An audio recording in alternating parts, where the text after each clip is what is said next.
یہ سلیمان علیہ السلام کا ذکر ہے، وہ داؤد علیہ السلام کے وارث تھے، بیٹے تھے، اور انہیں پرندوں کی بولیاں سکھائی گئیں۔ جنات اور انسانوں کے لشکر کا ایک فوجی ڈسپلن کے ساتھ ان کے پاس حاضر رہتے تھے۔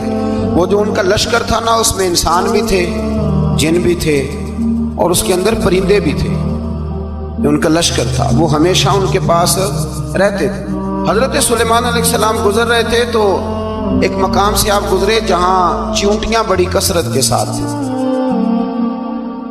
تو ایک چیونٹی جو ان چیونٹیوں کی سردار تھی، ان چیونٹیوں کی بڑی تھی، اور مفسرین کرام نے یہ بھی لکھا ہے کہ وہ تھی بھی ایک آنکھ اس کی کوئی نہیں تھی، ایک ٹانگ اس کی کوئی نہیں تھی، لیکن اس حال میں بھی وہ چیونٹی جو تھی وہ چیونٹیوں کی قیادت کر رہی تھی۔ تو حضرت سیدنا سلیمان علیہ السلام کا لشکر جب وہاں سے گزرا تو وہ کہنے لگی یا ایھا النمل ادخلوا مساکنکم، کہنے لگی چیونٹیوں اپنے بلوں میں گھس جاؤ، کہیں ایسا نہ ہو کہ سلیمان علیہ السلام کا لشکر بے دہانی میں سلیمان کا لشکر توجہ نہ کرے اور تمہیں پاؤں کے نیچے مسل دے، لہذا اس طرح کرو کہ تم اپنے اپنے بلوں میں گھس جاؤ۔ حضرت سلیمان ابھی 3 میل دور تھے، تمام مفسرین نے لکھا ہے 3 میل دور تھے، تو وہاں سے چیونٹی بول لی تو قرآن کہتا ہے کہ حضرت سلیمان اس کی بات سن کے ہنس پڑے، فتبسم ضاحکا، آپ اس کی بات سن کے ہنس پڑے۔ تو اللہ تبارک و تعالیٰ نے اس بات کا ذکر قرآن مجید میں فرمایا، اس پر کئی کچھ لکھا ہے۔ اسی طرح سے ایک بات اور لکھی ہے ہمارے مفسرین نے کہ حضرت سلیمان ایک دن اسی طرح نکلے، قحط پڑ گیا تھا، بارش نہیں ہوتی تھی، تو حضرت سلیمان باہر میدان میں نکلے دعا کرنے کے لیے، خشک سالی تھی۔ تو جب آپ گئے تو ایک چیونٹی اپنے پر پھیلا کے دعا مانگ رہی تھی، تو رب کریم نے فرمایا سلیمان آپ واپس چلے جائیں، بارش آ جائے گی پر آئے گی چیونٹی کی دعا پہ۔ تو حضرت سلیمان نے عرض کی مولا میں بھی تو اتنا لشکر لے کے آیا ہوں نا، تو چلو ہمیں بھی دعا کر لینے دے، تو چیونٹی کی دعا پہ برسا دینا پر دعا کر لینے دے۔ فرمایا نہیں آپ واپس جائیں، دعا نہ مانگے۔ یا اللہ کیوں؟ فرمایا چیونٹی کا دل ٹوٹ جائے گا، وہ تو کہے گی کہ یہ سلیمان کے لشکر دعا پہ پھر بارش آئی ہے، تو آپ نہ کریں تاکہ اس کے دل میں یہ بات رہے کہ نہیں میرے رب نے میری دعا پہ بارش فرمائی۔ آپ جائیں، آج بارش آئے گی پر آئے گی چیونٹی کی دعا پہ۔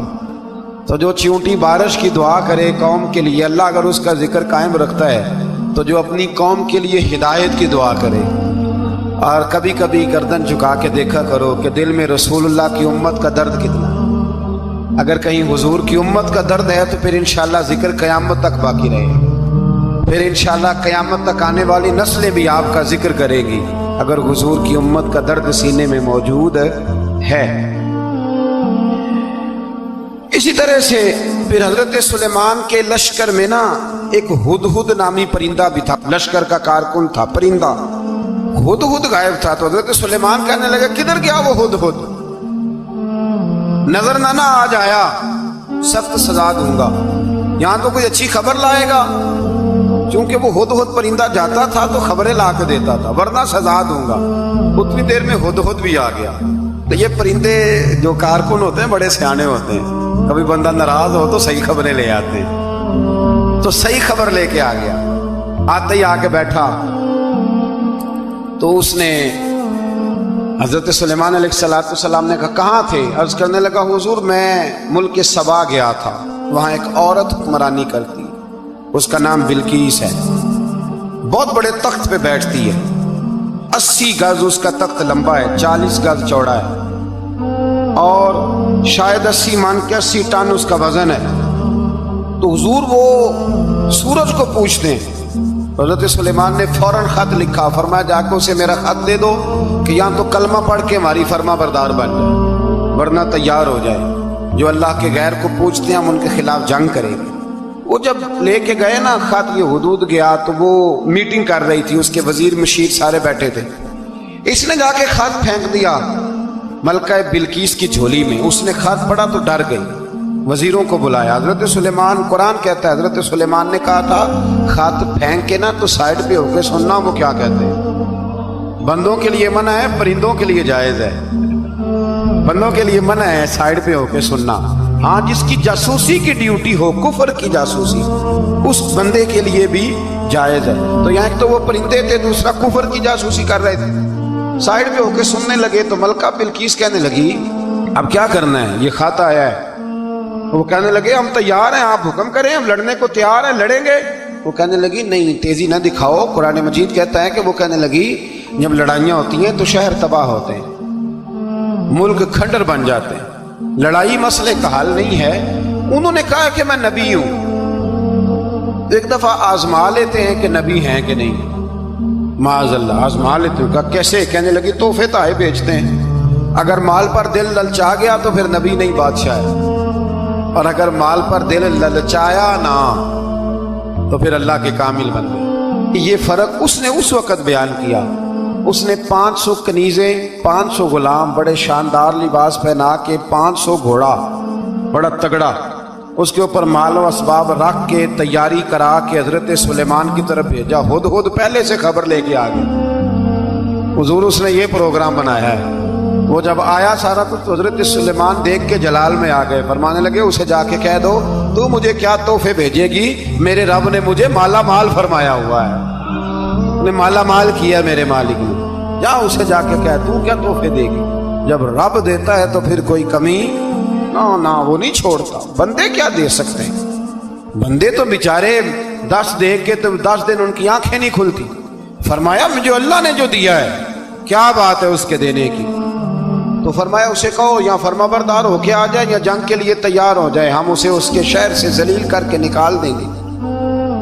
اس نے جا کے جب پیغام دیا تو اور ان لوگوں نے بھی آ کے بتایا کہ وہاں تو ہم عجیب منظر دیکھ کے آئے ہیں کہ جانور بھی ہاتھ باندھے کھڑے ہیں، وہاں تو جنات، سرکش جنات کھڑے ہیں۔ وہ بادشاہ نہیں، وہ نبی ہیں، وہ جو 500 غلام اور 500 کنیزیں گئی تھی، حوال سنایا آ کے۔ تو ملکہ بلقیس نے پھر خط لکھا کہ میں فرما بردار ہو کے آ رہی ہوں۔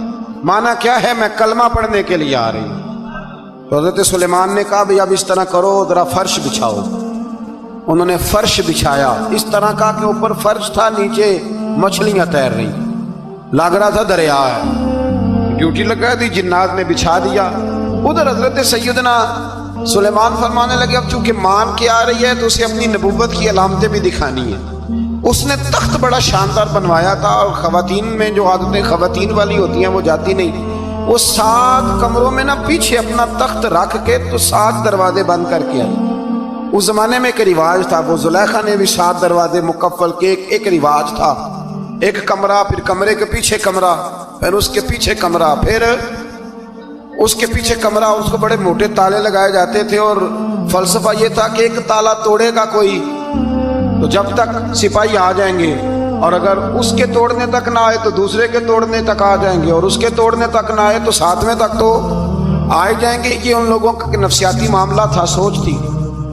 7 کمروں میں مکفل کر کے نہ وہ نکلی تو حضرت سلیمان علیہ السلام کہنے لگے بھئی مجھے اس کا تخت چاہیے اس کے آنے سے پہلے۔ اس کے آنے سے اس واقعے کی کیا ضرورت تھی قرآن پاک میں، یہ کیا حاجت تھی، یہ تخت والی ساری بات قرآن نے کیوں بیان کی؟ پوچھیں آپ اپنے دل سے بھی اور انکار کرنے والے منکرین سے بھی، اس کی کیا ضرورت ہے؟ وہ جو کہتے ہیں جی ولی کی کرامت کی کیا ضرورت ہے، سیدھی سیدھی نماز پڑھو، روزہ رکھو، حج کرو، زکوٰۃ دو، تو پوچھو ان سے ایک سورت نمل کے اندر اس ساری تفصیل کی کیا ضرورت تھی؟ ختم ہو گئی جب کوئی کلمہ جو پڑھ رہی ہے تو پھر اس سارے واقعے کو رب کیوں بیان فرماتا ہے؟ حضرت سیدنا سلیمان فرمانے لگے تخت چاہیے، اور چاہیے اس کے آنے سے پہلے۔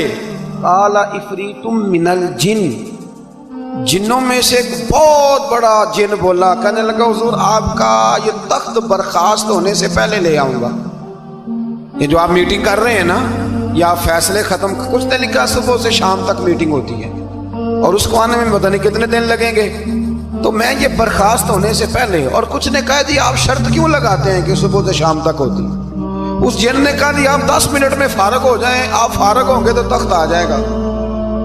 مفسرین نے لکھا ہے کہ جب قرآن کہتا ہے کہ اس نے کہا کہ آپ کے فارغ ہونے سے پہلے، تو اس کا مطلب ہے کہ جب آپ اٹھیں گے، یہ جگہ خالی کر دیں گے تو تخت یہاں کیویں ہزاروں میل کا فاصلہ ہے، آ جائے گا، پر